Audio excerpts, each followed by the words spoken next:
The gunshot shattered the gallery's cathedral silence before I even saw the weapon. I dropped behind a marble pedestal, my champagne flute exploding against Italian tile. Screams erupted around me, designer gowns and tailored suits scattering like startled birds. My heart hammered against my ribs as I pressed myself flat, the cold stone biting through my dress. Another shot. Closer. I'd been admiring a Kandinsky reproduction 30 seconds ago, wondering if the art dealer's commission would finally cover my student loans. Now I was calculating exit routes and praying my heels wouldn't betray me if I had to run. The command cut through the chaos. Low, precise, dangerous. Russian.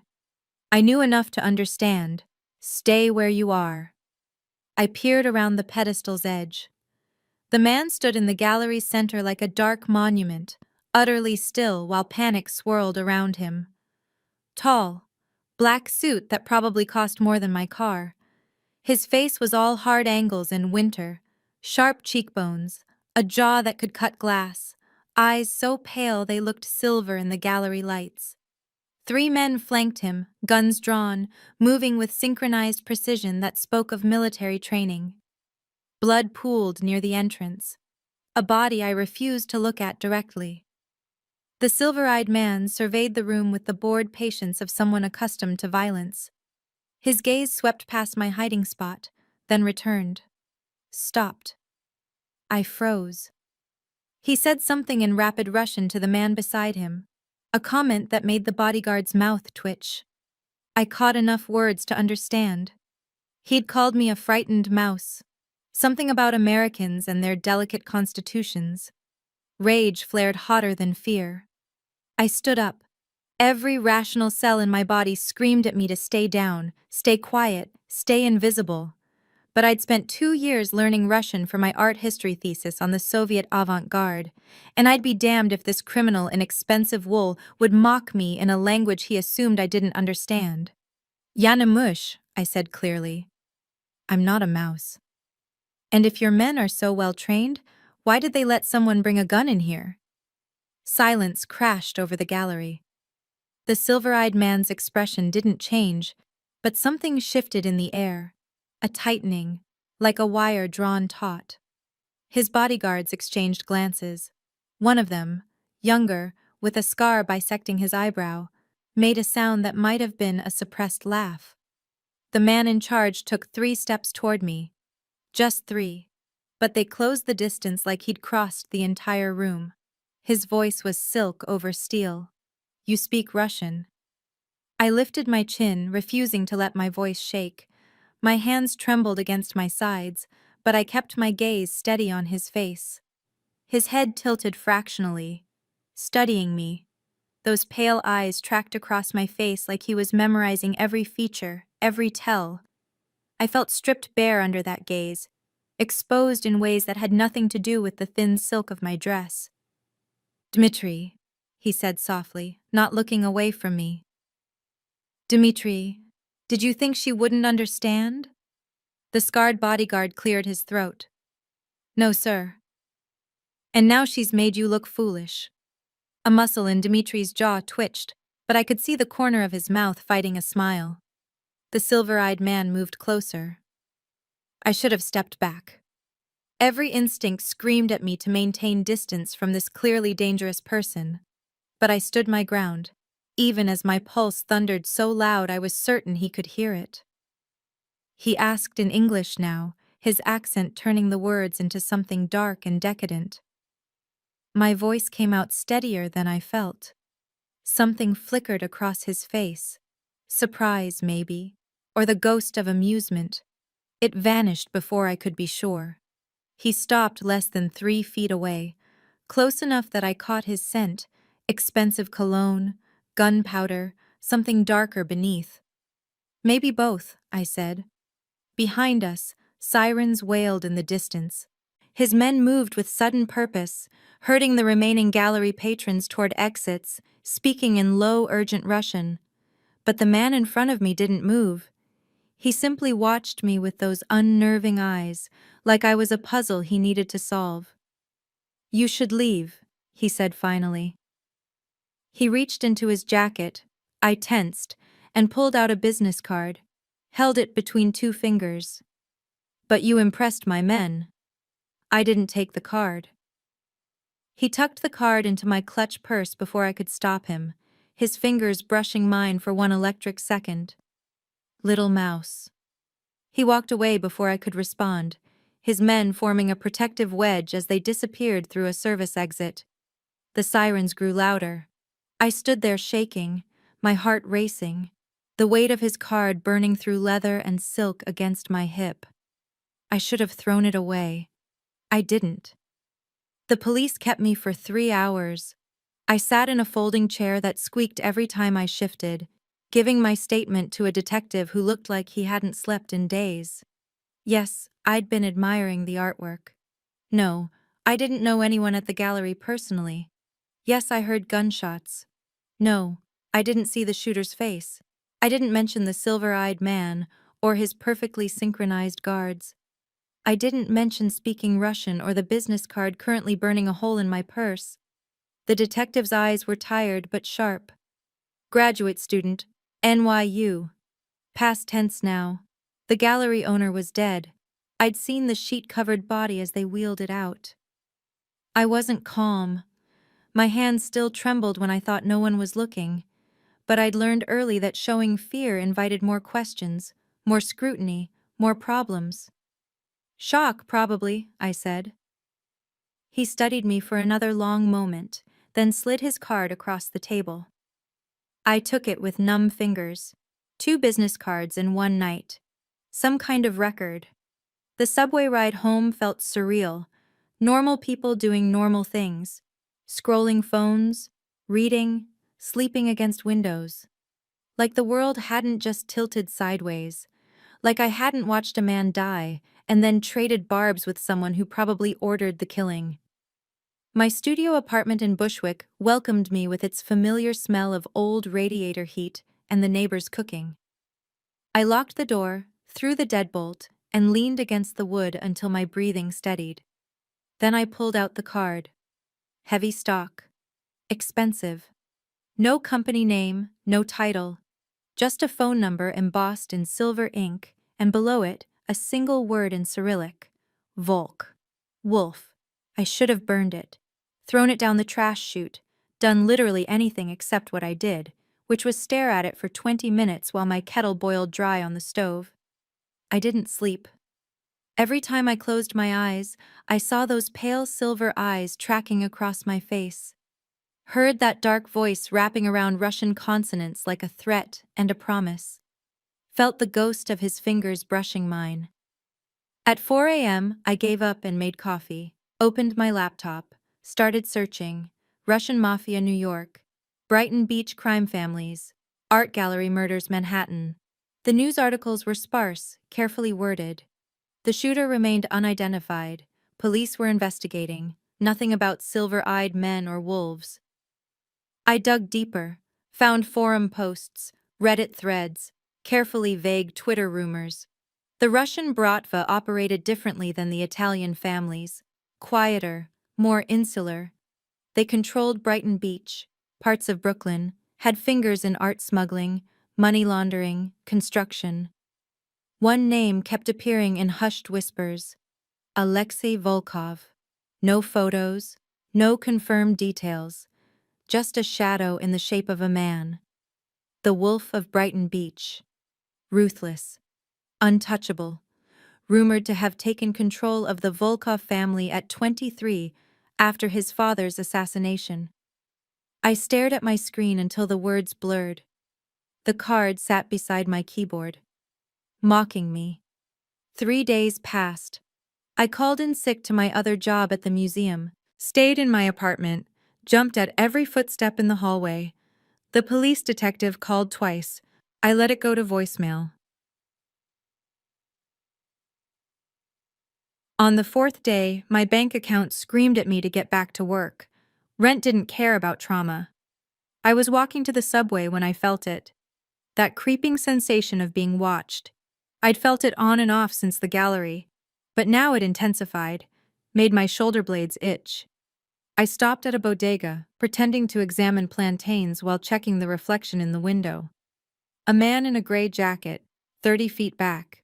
He'd been behind me for 3 blocks. My mouth went dry. I bought gum I didn't want and left through the back exit past the storage room. Came out on a different street, walked 2 blocks, turned randomly, doubled back. Gray jacket was gone. But at the subway entrance, I spotted him again. Different position, same patient expression. They were following me. Had been, probably since the gallery. I made it to the platform before my hands started shaking. The train arrived. I got on, got off at the last second. Gray jacket didn't follow. But another man in a black coat did, casual as breathing. I rode to the end of the line and back. Changed trains 3 times. Lost black coat somewhere around Union Square. When I finally made it to my apartment, I found a package outside my door. No return address, just my name in precise handwriting. Inside, a phone. New, expensive, a single number programmed in, and a note in Russian. Oni ne moi. Vu. They're not mine. Call me. V. I held the phone like it might explode. He knew where I lived, knew I was being followed, knew I'd understand the message. The business card sat on my counter where I'd left it that first night. The new phone screen glowed in the darkness of my apartment. I should have gone to the police, should have packed a bag and disappeared, should have done anything except what my trembling fingers were doing, opening the new phone, finding the programmed number. One text, that's all. Just to understand what the hell was happening. My thumbs hovered over the screen. In the window's reflection, I could see my own face. Pale, frightened, stubborn. The same face that had stood up in a gallery full of gunfire and insulted a mafia boss in his own language. Courage or stupidity. He still hadn't decided. Neither had I. I typed, "Who's following me?" The response came in seconds. People who want to know why Volkov is interested in an art student. Come to this address tomorrow, 8 p.m., alone. Or keep running and see how long you last. Below the message, a Brighton Beach address. I stared at the screen until my eyes burned. The wolves were circling, and somehow, impossibly, I'd already stepped into their territory. Brighton Beach looked different at night. The elevated subway rattled overhead as I walked down streets that smelled like the ocean and something older. Salt, fish, secrets. Cyrillic signs glowed in windows.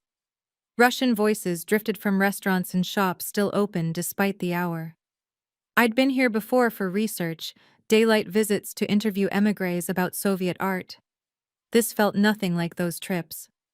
The address led me to a restaurant called Troika, elegant, understated, the kind of place where people paid in cash and didn't ask questions. 2 men in dark suits flanked the entrance. One of them, Dmitri, the scarred bodyguard from the gallery, nodded when he saw me. "She came," he said in Russian to his companion. Something in his tone suggested he'd bet against it. I stopped 3 feet away, trying to look braver than I felt. "Inside, 3rd floor." Dmitri's eyes weren't unkind. "Security measure." I hesitated. Every self-preservation instinct screamed at me to turn around, get back on the train, disappear. But whoever was following me wouldn't stop just because I ignored them. And something about that text message, "See how long you last," felt less like a threat and more like a warning. I handed over my belongings. Dmitri gave me a thorough pat-down, professional, impersonal, then opened the door. 3rd floor. The restaurant hummed with low conversation and violin music, expensive suits, beautiful women, the clink of crystal and silver. Everyone looked dangerous and bored in equal measure. No one looked at me, but I felt their attention like heat on my skin. A woman with ice blonde hair and a dress that cost more than my semester's tuition appeared beside me. We climbed a staircase lined with paintings, originals, not reproductions. I recognized a small Chagall, a Kandinsky study, hundreds of thousands of dollars on these walls, hanging like they were nothing. The second floor held private dining rooms. Voices leaked through heavy doors. Russian, English, languages I didn't recognize. The blonde kept climbing. The third floor was silent. A single door. Dark wood. No nameplate. The blonde knocked twice. Paused. Knocked once more. Vojdite, came the reply. She opened the door and gestured me inside. Then she was gone, her heels clicking back down the stairs. I stepped into the wolf's den. The room was smaller than I expected. More office than dining room. A massive desk, floor-to-ceiling bookshelves, a leather sofa near a window overlooking the street. Soft lighting that made everything feel intimate and dangerous at once. Alexei Volkov stood by the window, his back to me. Even motionless, he commanded the space. The same perfectly tailored suit. The same dangerous stillness. He was looking out at Brighton Beach like a king surveying his kingdom. "You came alone," he said without turning. My voice came out steadier than my pulse. "I did," hearing the lock click with a finality that made my stomach drop. He turned then, and the full weight of his attention hit me like a physical force. Those silver eyes tracked across my face the same way they had in the gallery, cataloging, measuring, deciding. "Sit," he said, gesturing to the leather sofa. A ghost of amusement crossed his face. Still brave. He moved to the desk, poured 2 glasses of something amber from a crystal decanter. Brought one to me. I didn't take it. "Vincent Castellano was stealing from me," Alexei said, his English precise and unaccented except for the slight roll of his R's. "Art pieces, expensive ones." He took a sip from his own glass. "Someone else did." I processed this. "You were seen talking to me, speaking Russian." He set his glass down. "In my world, that makes you interesting." The room felt smaller suddenly, warmer. He stepped closer, not threatening exactly, but deliberate, each movement calculated. "But you're in it now. The Kozlov family thinks you might be useful, either as leverage or information." "My competitors, they deal in similar markets." I laughed, sharp, borderline hysterical. "And you're civilized? You had me followed. You know where I live." His voice dropped lower, quieter. "Dangerous. You had 3 options. Run, and they'd catch you within a week. Go to the police, and they'd kill you for talking." The word protection sounded different in his mouth. Not safe, not gentle, like a knife held to someone else's throat on my behalf. I should have been terrified. I was terrified. But underneath the fear was something else, something that had flickered to life in that gallery when he'd looked at me like I was a puzzle worth solving. I asked. He was close enough now that I could see the faint scar above his left eyebrow, the exact shade of gray in his eyes. "But you stood up in a room full of gunfire and insulted me in Russian. That takes either tremendous courage or a death wish. Either way." He paused. Something shifted in his expression. The violin music drifted up from below. Outside, Brighton Beach sprawled in all its neon glory. And I stood in a mobster's office, breathing the same air, caught in a web I didn't understand. I whispered. Alexei's smile was sharp as winter. "Trust me, Mishka." "Trust you," I repeated. "I—" "3/4," he corrected, returning to his desk. "And it's not about trust. It's about survival." He pressed a button on his phone. Dmitri appeared in the doorway within seconds, as if he'd been waiting just outside. "Show her," Alexei said in Russian. Dmitri pulled out a tablet, tapped the screen, and handed it to me. Photos, surveillance shots. Me leaving my apartment, walking to the subway, at the bodega, outside the museum where I worked, timestamps from the last 4 days, different angles, different watchers. My hands went numb. "These are the Kozlov family's people," Alexei said. "They're thorough, patient." I scrolled through the images, my stomach churning. There were at least 30 photos, 30 moments where I'd been watched, tracked, catalogued like prey. He leaned against the desk, arms crossed. "This is my city, Mishka." I looked up from the tablet. He was watching me with that same unsettling focus, like he could see straight through skin and bone to whatever trembled underneath. Elena, I said finally. Something flickered across his face. Petrov. My grandfather. I set the tablet down before my shaking hands betrayed me. Alexei gestured to Dmitri, who disappeared again. But you're here anyway. That's terrified, I corrected. He studied me for a long moment. Most people in your situation would be crying, begging. I wrapped my arms around myself, suddenly cold despite the room's warmth. You said you'd handle it. Alexei moved to the window again, hands in his pockets. The city lights cast shadows across his face, making him look carved from stone. Tomorrow night there's a meeting. Neutral territory. The 5 families discuss business, settle disputes. I'll make it known that you're under my protection. And they'll just... He turned back to me. Of course there was. The Kozlovs will want to know why. Why I'm protecting a random graduate student. His eyes locked onto mine. Understanding hit me like cold water. You want me to pretend to be... what? Your girlfriend? My interest, he said carefully. Nothing more specific. I stood up, backing toward the door. Absolutely not. My name and his accent stopped me. If you walk out that door, the Kozlovs will have you within 2 days. They'll use you to get information about me, my operations, my weaknesses. You don't even know me. He was quiet for so long I thought he wouldn't answer. Then, Vincent Castellano was killed because of my war with the Kozlovs. You were there by accident.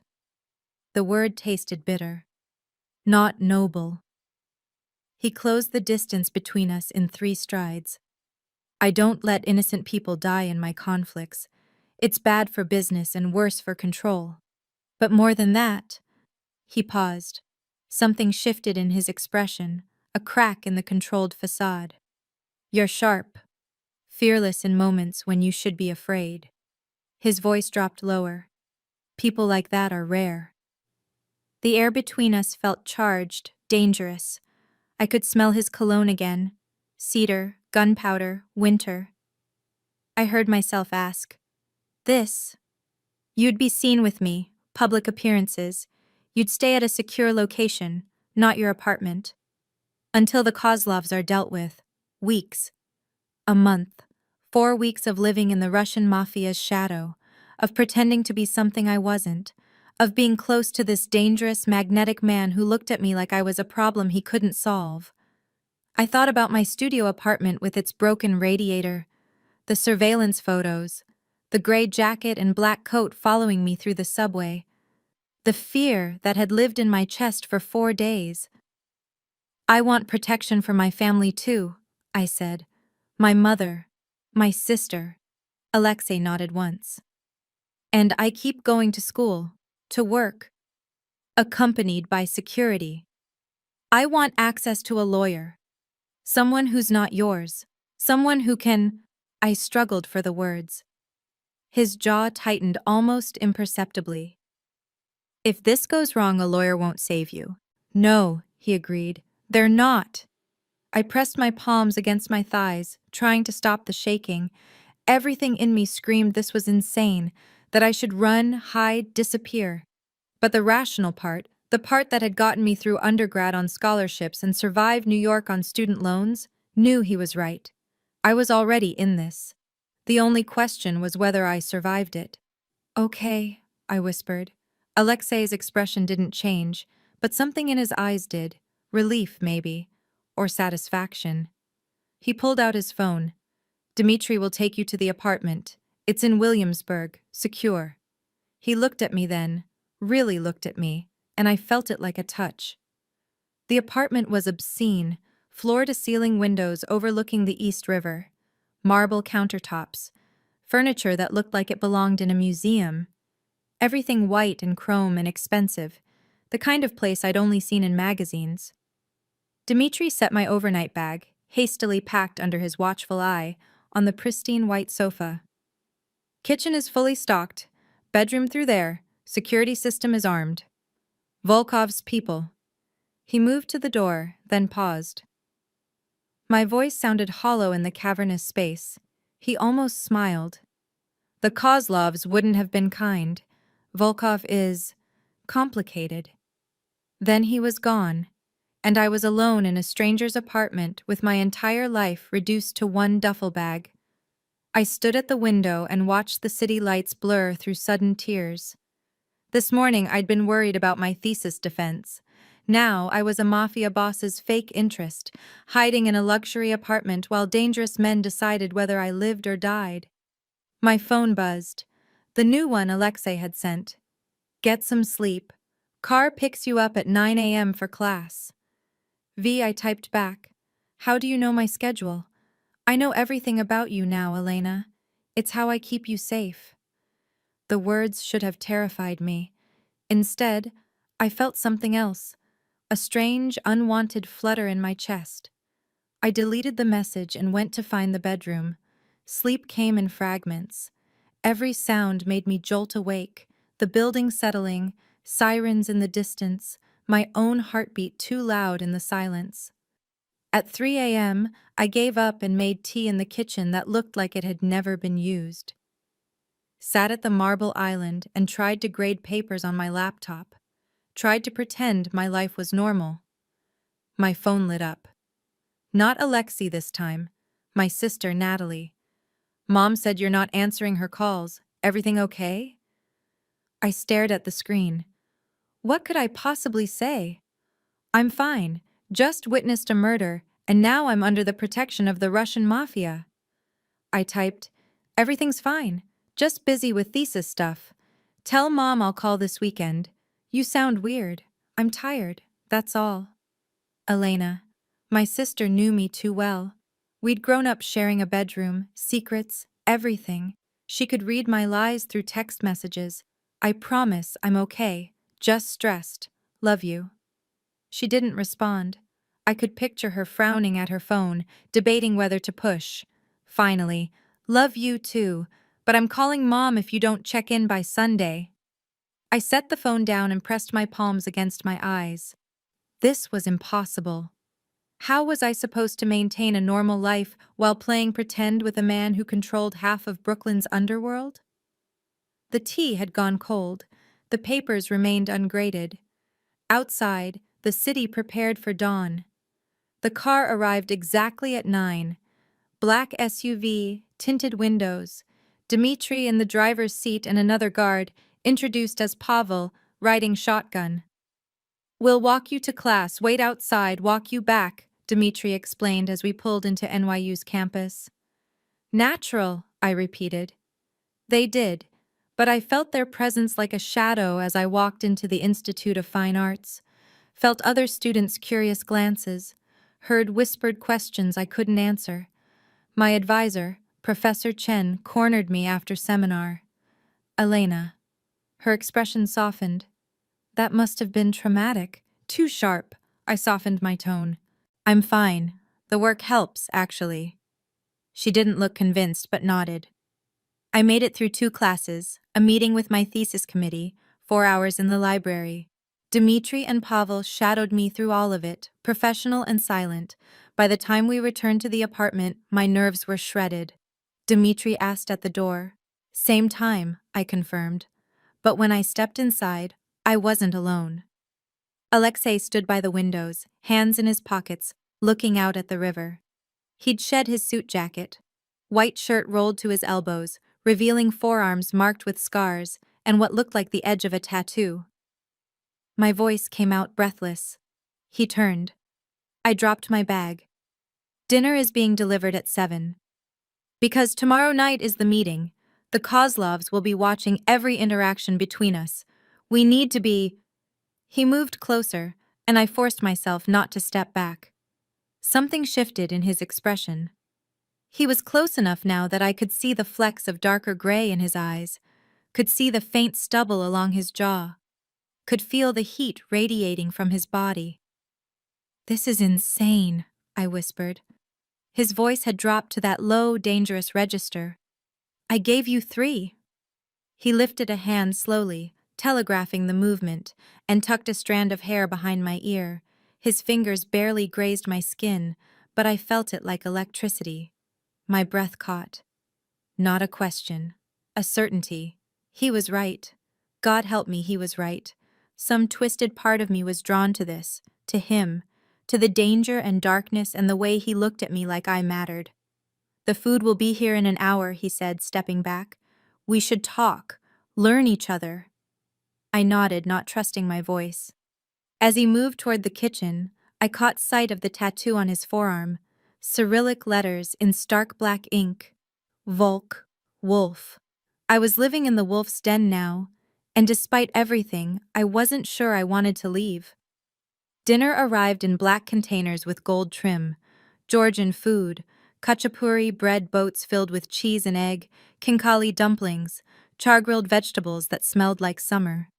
Alexei set everything out on the dining table with surprising efficiency. No staff, no assistants. Just him moving through the space with the same controlled precision he brought to everything. I asked, hovering near the kitchen island. Sometimes. He poured wine, red, expensive, into 2 glasses. I sat. He took the chair across from me, close enough that our knees almost touched under the table. Tell me about your family, he said, breaking open the khachapuri. Steam rose between us. Your mother. Because the Kozlovs will ask. He met my eyes. I took a sip of wine. Let it warm my throat. My mother teaches elementary school in Princeton. She emigrated with my grandfather when she was 12. Natalie, 2 years younger. She's a nurse, married. I smiled despite everything. She's the practical one. Alexei served me dumplings with the easy familiarity of someone used to hosting. You're sharp, observant. He bit into a dumpling, chewed thoughtfully. You process information quickly. Adapt. I am afraid, I admitted. I'm just also angry. Something like approval flickered across his face. Fear keeps you alert. We ate in silence for a moment. The food was incredible, rich and complex. Outside, the city glittered. Your turn, I said. If I'm supposed to be your... His jaw tightened almost imperceptibly. I leaned forward. And don't say responsibility. He set down his fork, studied me with those unnerving silver eyes. My sister was 19 when she was killed, he said finally. Caught in the crossfire of someone else's war. She was an artist, painter. My chest tightened. Alexei. She spoke 3 languages. She had opinions about everything. His voice remained level, but something raw lived underneath. The confession hung between us like smoke. I'm sorry, I whispered. He picked up his wine glass, didn't drink. It was 15 years ago, different life. Part of it. After she died, my father spiraled, made enemies. His fingers tightened on the glass. Certainty. I couldn't. Too many people depending on me. He finally drank. So I made it mine, made it stronger. Anya, his sister's name. That's why you have rules, I said, understanding clicking into place. About innocent people. He set the glass down. Vincent Castellano broke those rules. He involved civilians, used his gallery as a front. His eyes found mine. His voice dropped lower. The air between us thickened. My pulse beat in my throat. Tell me about your thesis, he said, shifting topics before I could respond. I blinked at the change. Soviet avant-garde. Kandinsky, Malevich. A ghost of a smile. Before she married into the family. He gestured around the apartment. I looked at the walls, really looked. That wasn't just expensive art. It was curated, purposeful. A small Goncharova study near the window. What might have been a Popova sketch in the hallway. These are originals, I breathed. Some. He stood, moved to the Goncharova. I joined him at the window, studied the painting in the fading light, the brushwork, the aging of the canvas, the way the colors had settled over decades. Original, I said finally. 1910s, probably. He was standing close, too close. I could feel the heat of him. The Popova is fake. Because it's still art. He turned to face me. The words felt weighted, meaningful beyond their surface. I asked quietly. His hand lifted, hesitated. Then his fingers traced along my jaw, slow, deliberate. But the Kozlovs need to believe it's real. Which means tomorrow night, you'll stand beside me. Let me touch you. I should have pulled away. Should have reminded him this was business, survival, nothing more. His thumb brushed across my lower lip.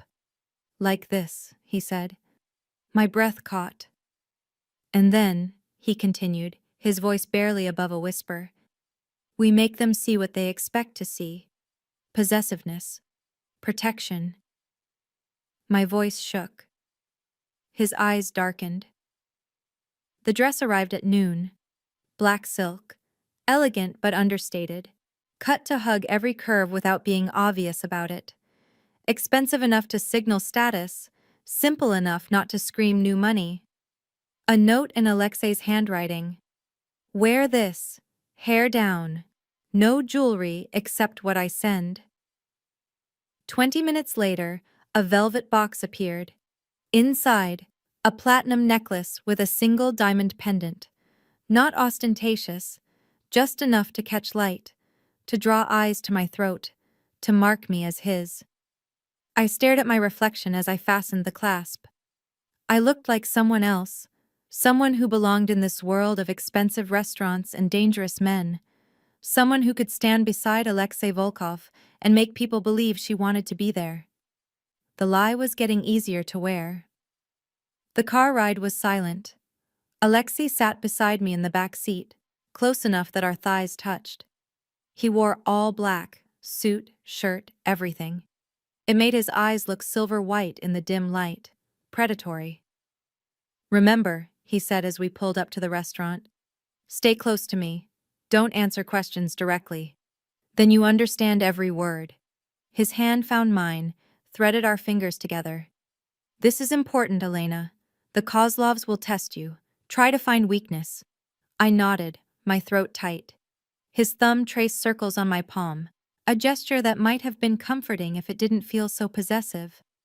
He leaned closer, his breath warm against my ear. Whatever happens in there, whatever you see or hear, you trust me. I closed my eyes. The praise shouldn't have affected me. It did. The restaurant was called Zolotoy, golden, private.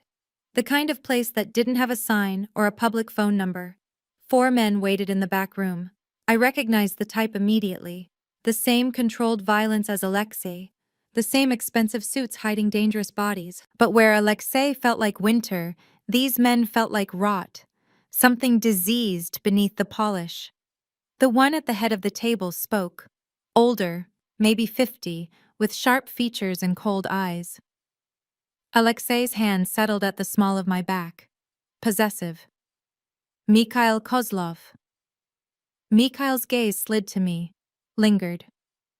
Mine, Alexei said simply. Elena. I met Mikhail's eyes and said nothing. Let my silence speak. Mikhail smiled. It didn't reach his eyes. Beautiful.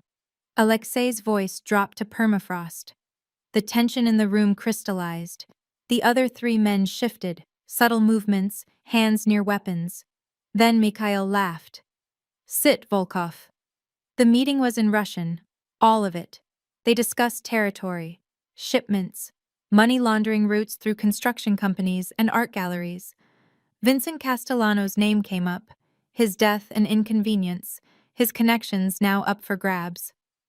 I understood every word, kept my face blank, sipped water when Alexei poured it for me, let his hand rest on my thigh under the table. The gallery is mine now, Alexei said. Castellano's debts, his contacts, his inventory. He owed us money too, one of the other men interjected. Younger, cruel mouth. You have nothing. He died on neutral ground during an unsanctioned hit. Mikhail leaned back. And this girl, she was there that night. My pulse spiked. Alexei's hand tightened on my leg. Warning, not comfort. Yes, Alexei said. She saw things. Could be useful. She's neither. His thumb traced a circle on my inner thigh. The gesture looked intimate, felt like a claim. Mikhail studied me with dead eyes. I looked at Alexei.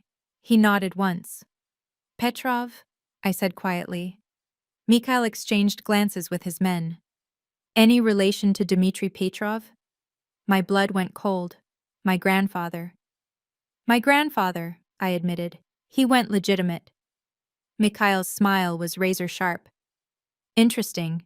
So you have mob blood after all. Alexei stood, pulling me up with him. We're done here. The gallery is mine. My territory stands. Mikhail remained seated, relaxed. You're stretched thin. Brooklyn, Manhattan, Queens. You can't protect everything. The threat hung in the air like smoke. Try me, Alexei said softly. He guided me toward the door. I felt Mikhail's eyes on my back like a target. In the hallway, Alexei's control finally cracked. He pressed me against the wall, his body shielding me from view, his hand cupping my face. Low. Urgent. No. My hands fisted in his shirt. He left that life behind. His forehead touched mine. It makes you vulnerable. It makes you… What? His voice cracked slightly. They can trace you now. Use your family against you. Alexei, I should have known. Self-recrimination.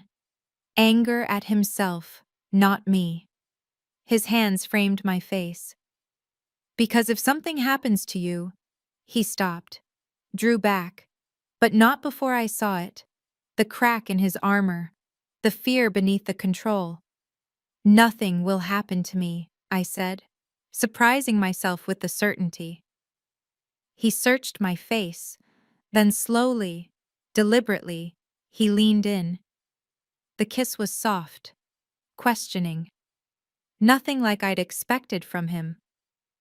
When he pulled back, his eyes were storm gray. That was practice, he said roughly, his jaw clenched. But the way he looked at me, the way his hands trembled slightly against my skin, suggested otherwise. We'd crossed a line tonight.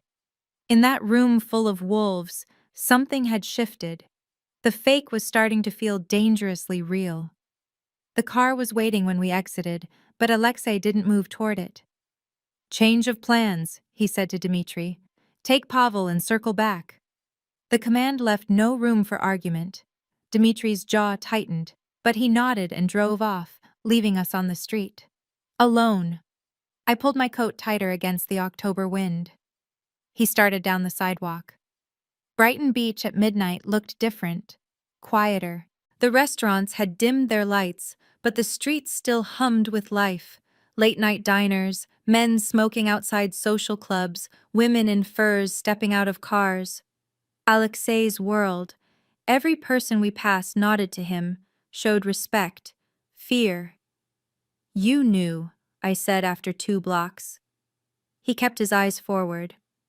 The background check showed Russian heritage, Brighton Beach connections, but the name didn't flag until Mikhail said it. Dmitri Petrov was small-time. He paused at a corner, scanned the street with professional paranoia. Because they'll use it. His hand found the small of my back again. I thought about my grandfather, the quiet man who'd taught me Russian over Sunday dinners, who'd died when I was 15. He ran numbers, small bets, nothing violent. When my mother was born, he quit. Completely. He wanted better for my mother. I stopped walking. He would hate this. Alexei turned to face me. Streetlight cast shadows across his features. You're right. He would. His voice was rough, raw. A car turned onto our street. Alexei's hand went to his waistband, to a gun I hadn't seen. But the car passed. False alarm. You're paranoid, I said. He started walking again, faster now. We turned down a darker street, residential. The apartment buildings here were older, less maintained. This wasn't Alexei's territory. This was neutral ground. Dangerous ground. He pulled me into an alley between buildings, dark, private. My back hit brick. He stood close, shielding me with his body from the street view. He asked quietly, "I mean, what did you see about the Kozlovs, their dynamics?" I thought back. Mikhail at the head of the table, the younger man who'd spoken, eager, trying to prove himself. The other two, silent but watching everything. "Mikhail's in charge, but the young one wants to be," I said slowly. "He challenged you. Tried to." "Andrei," Alexei nodded. "The two quiet ones. They're not soldiers. They're advisors. Accountants, maybe." Something like pride flickered in his eyes. His hand came up, traced along my jaw. "That's why you're dangerous, Elena. You see things, understand patterns. Is that what I am to you?" The word came out harsh. Before I could ask what he meant, his phone buzzed. He pulled it out, face illuminating in the screen's glow. His expression went dark. He showed me the screen. A photo. My apartment building in Bushwick. Police tape across the door. Shattered windows. My knees went weak. He was already moving, pulling me back toward the main street. "They hit your apartment. My things are gone." His voice was clipped, controlled, but underneath, I heard fury. "This is retaliation, for tonight." Dmitri pulled up seconds later, the SUV's door already open. Alexei pushed me inside, climbed in after, barked orders in Russian too fast for me to follow. "They could have hurt someone," I said numbly. "My neighbors." No one was hurt. He pulled out his gun, checked the chamber with practiced efficiency. "The point is, they know where you lived, know your routine." Fear crystallized into anger. He looked at me then, and his eyes were ice. "But first, I get you somewhere truly safe. My house, not an apartment." His jaw clenched. "My actual home." The word family hung between us. He leaned forward to Dmitri. "Call everyone. Full security detail." Dmitri nodded and started making calls. I stared at Alexei. He holstered his gun. "But not you." The certainty in his voice should have frightened me. Instead, I felt something else entirely, a dark, dangerous warmth spreading through my chest. I whispered. He was quiet for a long moment. The city rushed by outside, lights and shadows and life continuing while mine spun apart. "Because when you stood up in that gallery," he said finally, "when you looked at me like I was just a man and not a monster, something shifted." His hand found mine in the darkness. "You make me want to be the man my sister thought I could be," he continued, voice barely audible. My throat tightened. His fingers tightened around mine. "Don't tell me it's not real. Don't tell me it's just protection. Because after tonight, after seeing you hold your own in a room full of wolves..." He stopped, swallowed hard. The confession hung between us like a live wire. Outside, the city gleamed. Inside the car, something fragile and dangerous had just been born. His house was a fortress disguised as elegance. 3 stories of limestone and iron in Brooklyn Heights. High walls, security cameras at every angle, guards positioned at intervals like chess pieces. But inside, it was unexpectedly warm.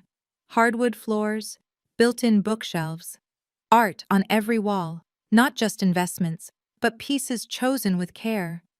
A piano in the corner, photographs on the mantel that I couldn't see clearly in the dim light. "Upstairs," Alexei said, guiding me past 3 armed men who nodded respectfully.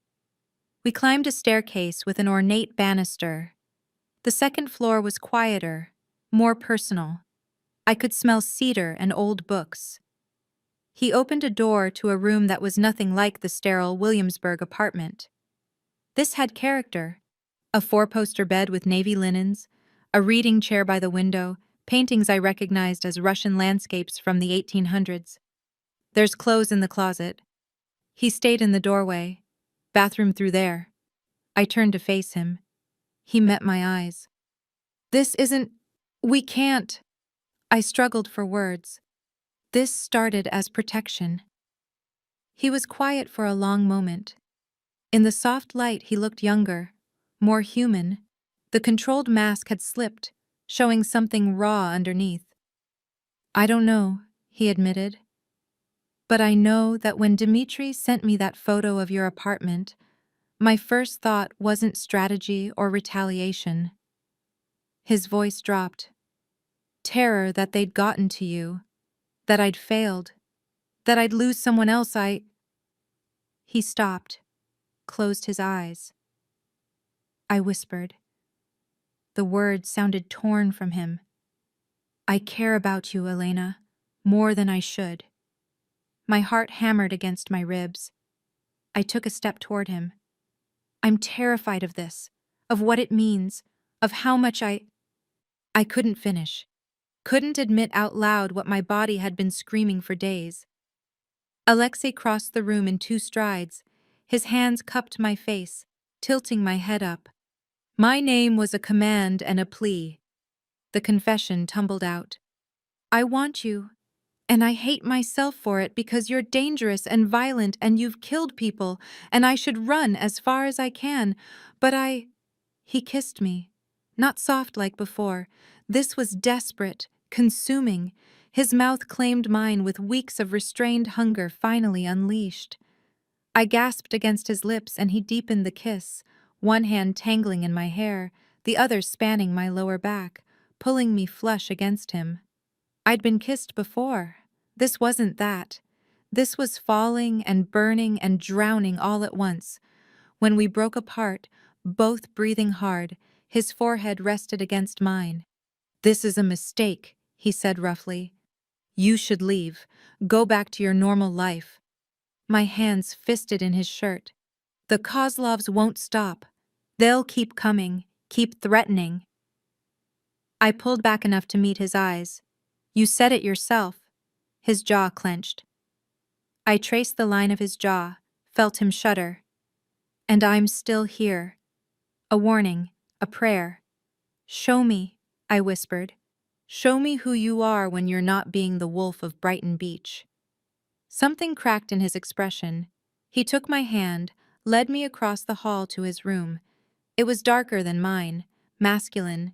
A king bed with black sheets, more bookshelves, a desk covered in papers. But what caught my attention was the wall opposite the bed, covered floor to ceiling with photographs. I approached slowly. A young girl with Alexei's eyes, holding paintbrushes. The same girl older, laughing in front of a canvas. Alexei younger, arm around his sister's shoulders. A woman who must have been their mother. A stern man with silver hair. The father. This is them, I breathed. He stood behind me, close, but not touching. He pointed to a photograph. Moscow 2010. She was painting in Gorky Park when 2 rival factions started shooting. His voice was flat, emotionless, but I heard the wound beneath. My father spiraled after, became reckless, made enemies he couldn't handle. He paused. My mother died of a broken heart 6 months after that. I turned to face him. His eyes were haunted. 23 years old and suddenly responsible for 300 people. Soldiers, families, debts, wars. I didn't want it. I reached up, touched his face. He caught my hand, pressed his lips to my palm. I'm too far gone. Too much blood. I stepped closer. Not a ghost, not a memory. Something present. His control finally shattered. He pulled me against him, kissed me like I was oxygen and he'd been drowning. We stumbled backward toward the bed, his hands exploring, mine pulling at his shirt. The silk dress pooled at my feet. His jacket followed. He stopped, breathing hard, hands trembling on my waist. You'll be mine. Truly mine. Not for show. I know, I repeated. I'm choosing this. Something fierce and possessive flared in his eyes. His voice dropped to gravel. I don't share. I don't let go. Promise me something first, I whispered. Don't treat me like I'm fragile. I met his eyes. I want all of you. His laugh was low, dark. Then he kissed me again, and we fell into the darkness together. I woke to gunfire. Not close, distant, muffled by walls and distance, but unmistakable. Alexei was already moving, pulling on pants, grabbing his gun from the nightstand. The predator had returned, all traces of the vulnerable man from last night erased. Boys, noise. He checked the chamber. His voice was ice. He was gone before I could respond, the door clicking shut behind him. I sat in his bed, sheets tangled around me, my body still warm from his touch hours ago. Outside, the sky was turning gray with early dawn. More gunfire, shouting in Russian. I should have stayed put. Should have locked the door like he said. Instead, I grabbed one of his shirts from the floor, pulled it on, and crept to the window. The street below was chaos. 3 cars blocked the entrance to the property, men in tactical gear, not Alexei's, wrong colors, taking positions behind vehicles. Alexei's guards returning fire from the walls, from windows, coordinated and deadly. A war zone in Brooklyn Heights. My phone, the one Alexei gave me, buzzed on the nightstand. Dmitri, stay away from windows, we have this contained. I typed back, where's Alexei? Dmitri. Handling it. Stay put. But through the window I saw him. On the ground floor, visible through the gate, moving with lethal precision, firing, directing his men, a commander in his element. Then I saw the figure behind him. No, I breathed.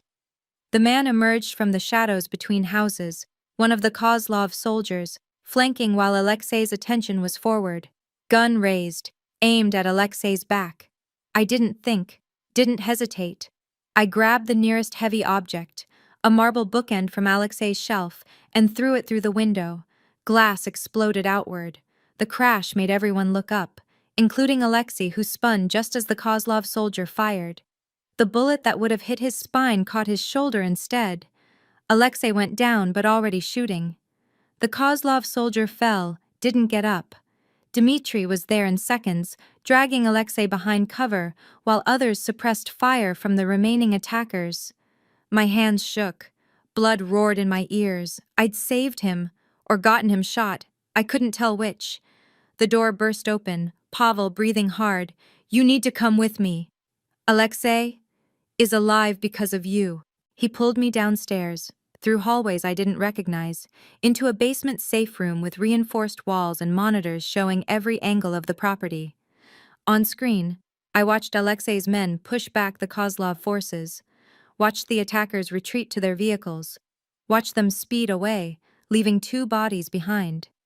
The entire assault lasted less than 10 minutes. It felt like hours. They brought him to the safe room 20 minutes later. Blood soaked his left shoulder, but he was walking, conscious, already barking orders in Russian. When he saw me, something flashed across his face. Relief, anger, something too complex to name. You broke my fucking window, he said. Despite everything, he almost smiled, then winced as Dmitri began cutting away his shirt. It's through and through, Dmitri assessed. Clean. Alexei's eyes never left mine. I crossed to him on shaking legs. He caught my hand with his good one. That was the stupidest, bravest thing I've ever seen, he said quietly. So could you. He pulled me closer despite Dmitri's protests about needing space to work. His thumb traced circles on my wrist. The Kozlovs know where I live now, know my security. He studied my face. Elena, after this, after seeing what this life actually is, you could leave. I'd protect you from a distance. The word came out firm. Certain. You watched men try to kill me. I know what you are, Alexei. I squeezed his hand. Last night wasn't a mistake. Dmitri started stitching. Alexei didn't flinch, but his hand tightened on mine. The Kozlovs crossed a line, he said, attacking my home, risking civilian casualties in a residential neighborhood. Simple, certain, real war, not posturing or territory disputes. His smile was sharp as winter. I already am. They came to kill me and failed. Lost 2 men in the process. He looked at Dmitri. Call everyone. Full assembly tonight. Dmitri nodded and stepped away to make calls. Alexei turned back to me. You'll have to stay hidden. Protected. He pulled me down, kissed me hard despite Dmitri's muttered complaints about patient cooperation. When we broke apart, his eyes were molten silver. When this is over, he said against my lips, when the Kozlovs are gone and you're truly safe, I'm going to ask you properly, no threats, no protection arrangements. To stay, not because you have to. My heart stuttered. His hand cupped my face. Mine. I'm already yours, I whispered. His voice roughened. When the danger is gone and you can walk away freely. I kissed him softly. Win, I said. Survive this.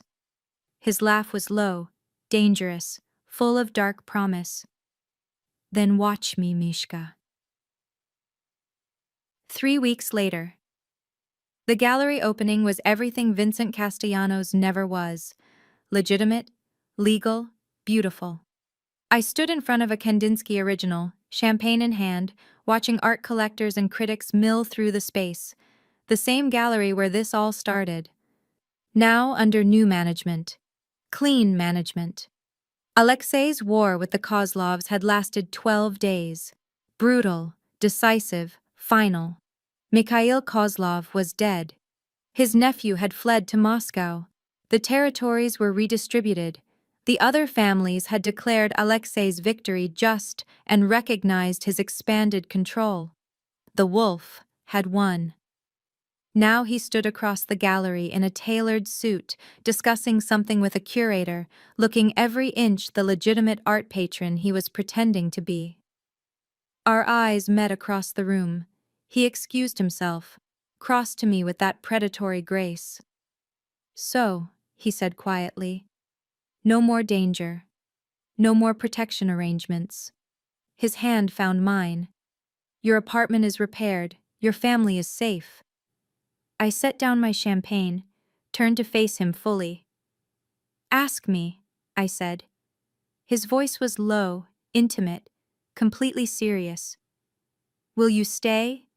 Not because I'm protecting you, not because you're afraid, but because you choose this. Yes, I said without hesitation. I choose you. Something fierce and possessive blazed in his eyes. I stepped closer. It means I'm yours. He kissed me there in the gallery, in front of critics and collectors and his carefully disguised guards. When we broke apart, he pressed something into my hand. A key. I asked. The house in Brooklyn Heights. His thumb traced my lower lip. I looked at the key, then at him, this dangerous, complicated, surprisingly gentle man who'd turned my world inside out. Home, I repeated, testing the word. It fit perfectly,